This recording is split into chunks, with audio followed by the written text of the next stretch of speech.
متابعينا الكرام، السلام عليكم. سنشرح لكم في هذا الفيديو أسباب اهتزاز المحرك الذي يعاني منه كثير من أصحاب السيارات، وذلك راجع لعطل ما ويجب إصلاحه. أول عطل وهو شمعات الاحتراق لبوجي الضالمواج. يجب تغيير هذه القطعة للحفاظ على الاشتعال الجيد للمحرك. أما القطعة الثانية فهي لابوبين المكثفة أو لابوبين داليماج، وتختلف من سيارة إلى أخرى حسب نوع المصنع. يهتز المحرك في حالة غياب الشارة اللازمة للاحتراق.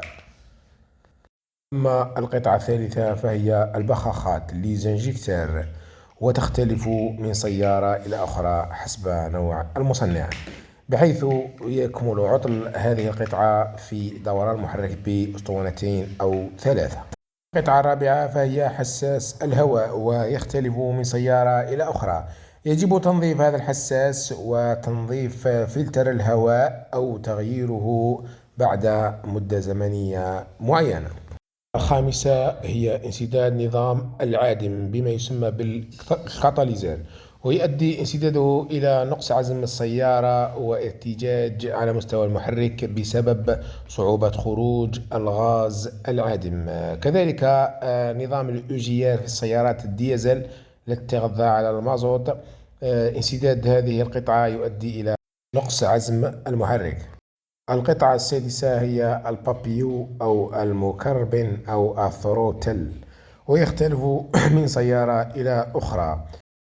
القطعة السابعة هي صمام التحكم بتصريف بخار الوقود. القطعة الثامنة والأخيرة هي أسلاك توصيل الشمعات كما يسمى بليفيسو. قد يؤدي انقطاع أحد الأسلاك إلى عدم وصول الشرارة اللازمة للاحتراق. والسلام عليكم ورحمة الله تعالى وبركاته.